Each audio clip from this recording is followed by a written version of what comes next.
किसी ने बड़े कमाल की बात कही है कि अंत समय में तो सिर्फ फिल्मों में अच्छा होता है, असल जिंदगी में अंत में कुछ भी ठीक नहीं होता। जो करना है अभी ठीक कर लो, क्योंकि अंत में तो सिर्फ अंतिम संस्कार होगा। नमस्कार दोस्तों, आप सभी का दिल से स्वागत है। कभी कभी जिंदगी में हम इतने उलझ जाते हैं कि खुद से ही दूर हो जाते हैं। हमारी तकलीफें, हमारी असफलताएं और हमारी ही उम्मीदें हमें भीतर से तोड़ देती हैं। लेकिन क्या आपने कभी खुद को एक चिट्ठी लिखी है? एक ऐसा खत जो आपसे कहता है तू हार नहीं सकता। आज की कहानी एक ऐसे ही इंसान की है जिसने हार मान ली थी, लेकिन फिर एक चिट्ठी ने उसका जीवन बदल दिया। शुभम नाम का एक युवक था। उम्र कोई 28 साल, इंजीनियरिंग की डिग्री थी लेकिन नौकरी नहीं। घर वाले ताने देते, दोस्त धीरे धीरे दूर हो गए। हर सुबह उठना एक बोझ लगने लगा था। कमरे की चारदीवारी अब उसे जेल सी लगती थी। कभी कभी वो सोचता, क्या मेरी जिंदगी यहीं रुक गई है? रात रात भर वो छत को ताकता, आंसुओं को तकिए में छिपाता और सुबह बिना मुस्कान के जीने की कोशिश करता। एक दिन माँ ने कहा, बेटा जरा स्टोर से वो पुराना संदूक ला दे, उसमें तेरी कुछ पुरानी कॉपियां रखी हैं। शुभम ने भारी मन से संदूक खोला। किताबें, ट्रॉफियां और एक छोटी डायरी उसमें रखी थी। उसने डायरी खोली और पहला पन्ना पढ़ा। जब मैं बड़ा बनूंगा तो दुनिया को दिखा दूंगा कि एक मामूली लड़का भी कुछ असाधारण कर सकता है। शुभम, उसका दिल कांप उठा।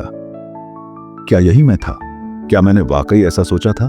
उस रात शुभम ने खुद को एक चिट्ठी लिखी। प्रिय शुभम, तू थक गया है, मैं जानता हूं। तू टूटा हुआ है, ये भी समझता हूं। लेकिन क्या तू वो बच्चा नहीं है जो साइकिल चलाना सीखने के लिए 10 बार गिरा था और 11वीं बार चल पड़ा था? तेरी हार तेरी कहानी का अंत नहीं है। ये तो बस वो मोड़ है जहां से तू उड़ान भरने वाला है। उठ, अपने आंसुओं को पोंछ और फिर से चल, क्योंकि तू खुद के लिए लड़ा तो नहीं, पर अब तेरे जैसे हजारों लोग तुझसे उम्मीद कर रहे हैं। तेरा खुद का आत्मविश्वास। वो रात शुभम की जिंदगी की सबसे लंबी लेकिन सबसे जागरूक रात थी। अगली सुबह शुभम ने पहली बार बिना अलार्म के आंखें खोली। उसने अपने बालों को संवारा, चेहरा धोया और पुराने जूतों को पहनकर दौड़ने निकला। हर दौड़ता कदम मानो कह रहा था, मैं लौट आया हूं। वो दिन में कोर्स करने लगा, ऑनलाइन क्लासेस ज्वाइन की और धीरे धीरे जीवन में रफ्तार आने लगी। शुभम ने कई इंटरव्यू दिए, कुछ रिजेक्ट हुए, कुछ में फाइनल तक पहुंचा, लेकिन चयन नहीं हुआ। लेकिन अब फर्क ये था, वो हार नहीं मानता था। एक दिन एक छोटी कंपनी से ऑफर आया। सैलरी कम थी लेकिन वो खुश था। वो जानता था सपनों का महल भी एक ईंट से ही बनता है। 2 साल बाद शुभम अब एक बड़ी कंपनी में सॉफ्टवेयर इंजीनियर था। उसने अपनी पहली कमाई से मां के लिए एक सिल्क की साड़ी खरीदी और पापा के लिए वो घड़ी जिसे वो सालों से टालते आ रहे थे। फिर उसने वही डायरी निकाली और एक नई चिट्ठी लिखी। प्रिय शुभम, आज तू सिर्फ खुद के लिए नहीं जिया, आज तू उस बच्चे के सपनों के लिए जिया जिसने कभी हार नहीं मानी थी। आज तेरी कहानी हजारों को हिम्मत देगी।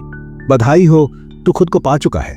इस कहानी का अंत नहीं है, क्योंकि हर शुभम के अंदर एक कहानी पल रही है, बस एक चिट्ठी की दूरी पर।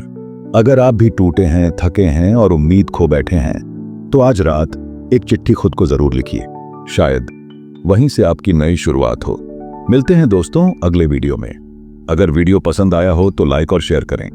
चैनल को सब्सक्राइब करना न भूलें और कमेंट में अपने विचार लिखें। धन्यवाद।